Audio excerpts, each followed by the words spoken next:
বিসমিল্লাহির রহমানির রহিম। আসসালামু আলাইকুম। আজকে আমি একটা নতুন রেসিপি নিয়ে আসছি, চাপা শুটকির ভর্তা। এটা হচ্ছে বাঁশপাতালি শুটকি দিয়ে আমি চাপা শুটকি দিয়ে ভর্তাটা করেছি। তো এই ভর্তাটা করলে আমাদের ঘরে মানে যা পাতিলে চাল দিই তার থেকে চেষ্টা করি সবসময় আর কিছু একটু চাল বেশি দেওয়ার জন্য। তো হচ্ছে এই ভর্তাটা করার জন্য আমি আজকে হচ্ছে কাঁচামরিচ ব্যবহার করব। আমরা কাঁচামরিচটাই ব্যবহার করি ভর্তাতে। তো কাঁচামরিচটা আমি পাত্রে দিয়ে ভেজে নিয়েছি। নেওয়ার পরে আমি এখানে হচ্ছে একটা পাত্রে কাঁচামরিচটা তুলে নেব। নেওয়ার পরে এখানে হচ্ছে সামান্য একটু তেল দিয়ে আমি পেঁয়াজ আর হচ্ছে কয়েকটা হচ্ছে রসুনের কোয়া ভেজে নেব।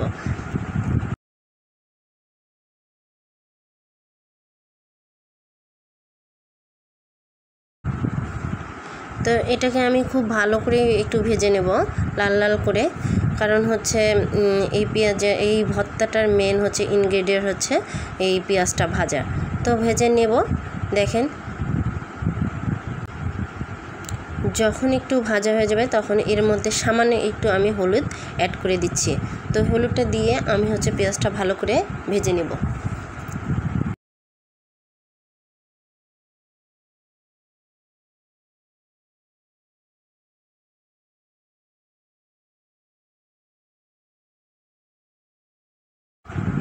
তো আমি এখানে চেক করে নিলাম হচ্ছে রসুনটা হচ্ছে সিদ্ধ হয়েছে কিনা। তো রসুনটা সিদ্ধ হয়ে গেছিলো।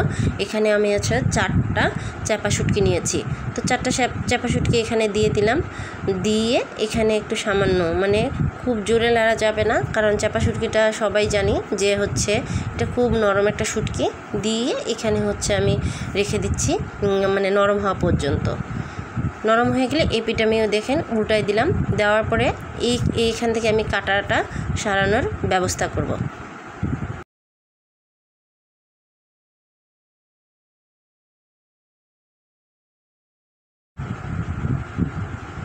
তো দেখেন এখন হচ্ছে আমার শুটকিটা ভাজা হয়ে গেছে রসুন আর পেঁয়াজের সঙ্গে।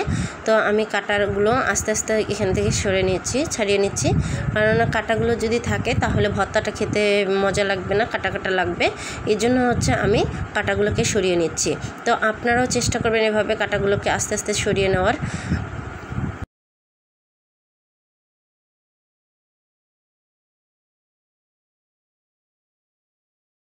তো দেখেন আমি হচ্ছে কাটাগুলো সরিয়ে নিচ্ছি।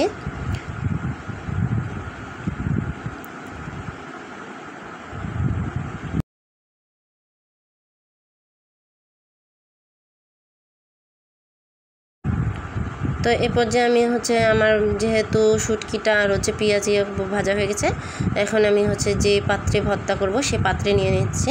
আপনারা হচ্ছে বাসায় হচ্ছে পাটার মধ্যে ভর্তা করবেন। আমি পাটায় ভর্তাটা করলাম না, কারণ আমাদের হচ্ছে এই বাটনাটাতেই ভর্তাটা করতে খুব ভালোবাসি। আমরা কখনো ভর্তার ইয়াগুলো হচ্ছে অন্য কিছুতেই করি না, এই পাত্রটার মধ্যেই ভর্তাগুলো করে থাকি।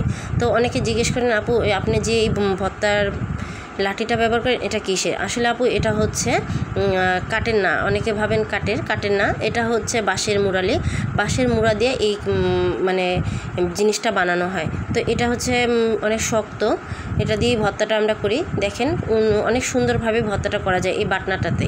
তো আমি এই বাটনাটাতে ভর্তাটা ভালো করে নেব, মরিচগুলোকে সেনে নেব। আর স্বাদ মতো লবণ দিয়ে নিয়েছি কিন্তু। তো আপনারাও আপনাদের স্বাদ মতো লবণটা দিয়ে নেবেন।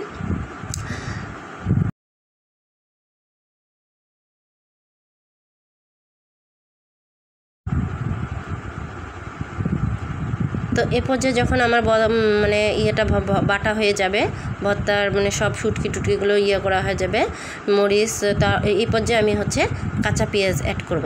কাঁচা পেঁয়াজ দিয়ে ভর্তাটাকে আমি মানে সমস্ত মিশ্রণটাকে একসঙ্গে মেখে নেব। নিয়ে এখানে আমি হচ্ছে সরিষার তেল দিয়ে নিলাম। সরিষার তেলটা দিচ্ছি এই জন্য ভর্তার হচ্ছে ঘ্রাণটাই হচ্ছে সরিষার তেল না হলে ভর্তার মানে আমেজ আসে না, এটা হচ্ছে। আর এই যে দেখেন আমার ভর্তাটা হয়ে গেল। তো আজকে হচ্ছে আমার এই ছিল ভিডিও। তো আমার ভিডিওটা যদি ভালো লেগে থাকে আপনারা হচ্ছে সাবস্ক্রাইব করবেন আর আমার ভিডিওটাতে একটা লাইক কমেন্ট করবেন। আসসালামু আলাইকুম।